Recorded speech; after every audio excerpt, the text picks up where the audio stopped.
Okay guys, muri video ngiye kwereka ibintu bine by'ingenzi bitagomba kubura muri video yawe mu gihe ugiye kuya-uploadinga, bishobora kuba byafasha YouTube channel yawe kuzamuka vuba cyangwa kuba yabona recommendation, kuba yabonwa n'abantu benshi batandukanye mu gihe zitandukanye zo ku isi.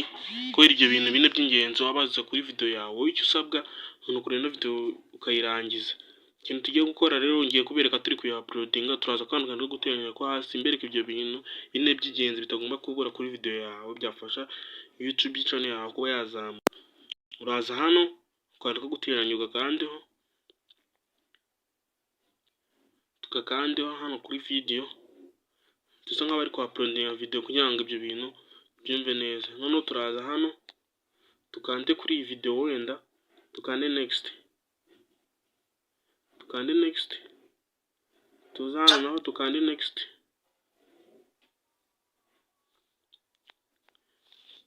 tuze hano.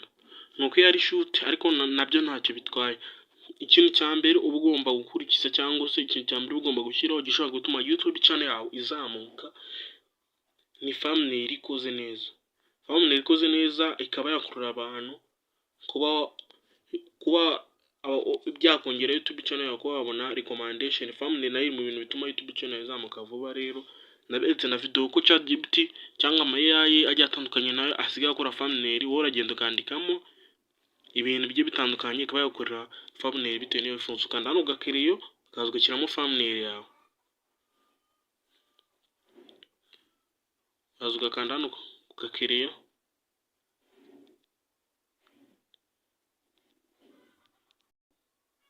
niba duhingura hano turaza duhitamo muri za thumbnail zacu tuba twaragize cyangwa se twarateguye, tuze duhitemo iyo dushaka. Hano ndi kubereka step tuba tugomba gukoresha cyangwa ibyo bintu by'ingenzi. Reka tube dushyizemo wenda iyi ngiyi ariba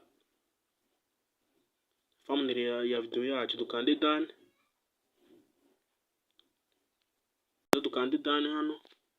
Uri kubona ko thumbnail imaze kugeramo. Niturangiza hano biba bisaba ikintu cya kabiri ugomba gushyiraho ni title iteye amatsiko. Ukayishyira title tuvuga ati ibintu wenda 5 byatuma uzamura YouTube channel yawe vuba, 5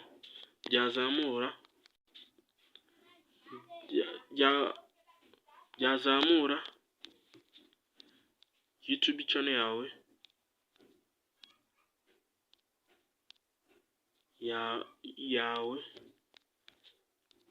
vuba.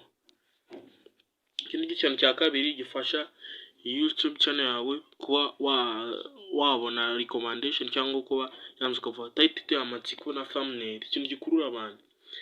Ikintu cya kabiri guys, kano kantu kito nta abantu benshi usanga video yabo bayikoze ugashyanga ariko no description hano uraza ugashyiraho bitewe n'uburyo video yawe ivuga cyangwa ikintu uri kuvuga, akabaza ikibazo ukandika wenda ibintu 5 wenda byandike hano. Wowe ikintu uzi ugakora ni ukuza ukandika ikindi video yawe ivugaho distribution cyangwa ukaba yashyiramo n'ibindi bintu bigiye bitandukanye cyo video yawe yarigamije.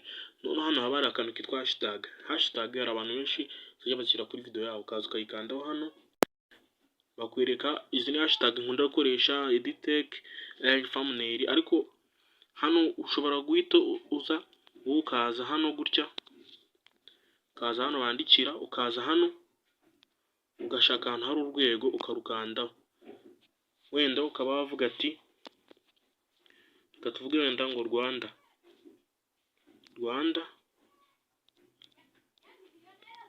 tuvuge ngo Rwanda, tuwongere dushyire indi hashtag wenda ivuga ngo Rocky Entertainment.